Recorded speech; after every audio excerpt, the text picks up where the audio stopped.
This country was founded on the radical idea that we are created equal and endowed by our Creator with inalienable rights.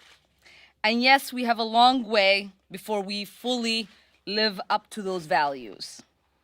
It is for this reason precisely that we have to take action when a president is openly violating the oath he took to the Constitution of the United States and the core values we aspire to. As Martin Luther King said, all we say to America is, be true to what you say on paper. I believe this is a pivotal moment in our country. The eyes of history is watching us. Right now, the president is carrying out mass deportation raids across this country in each one of our districts. Right now, the president is committing human rights abuses at the border, keeping children in cages, and having human beings drinking out of toilets. This president, who has been credibly accused of committing multiple crimes, including colluding with foreign government to interfere with our election. This is a president who has overseen the most corrupt administration in our history and pursued an agenda to allow millions of Americans to die from a lack of health care while he transfers millions of dollars in tax cuts to corporations.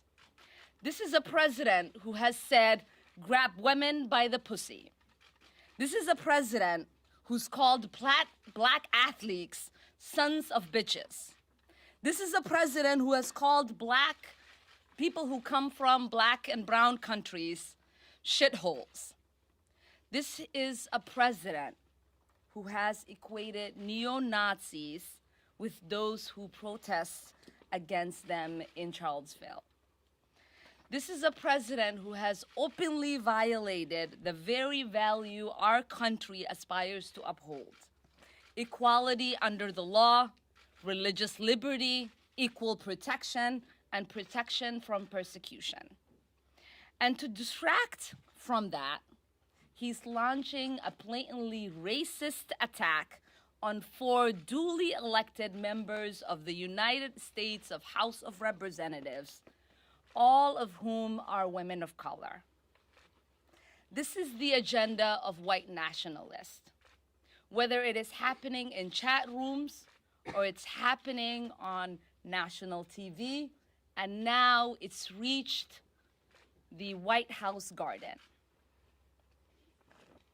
He would love nothing more than to divide our country based on race, religion, gender, orientation, or immigration status, because this is the only way he knows he can prevent the solidarity of us working together across all of our differences.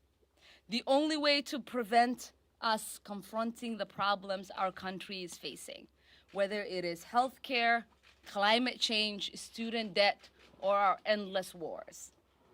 This is his plan to pit us against one another. This is how he can continue to enrich his friends and distract us from the detrimental policies that his administration is pushing forth.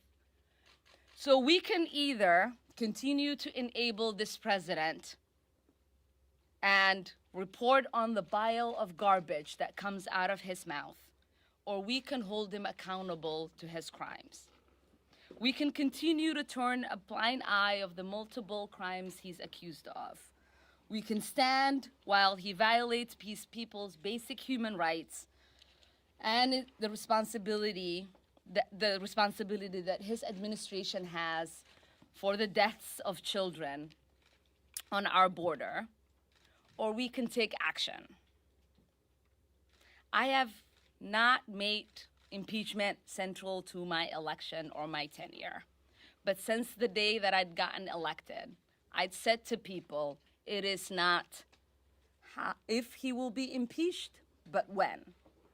So it is time for us to stop allowing this president to make a mockery out of our Constitution. It's time for us to impeach this president.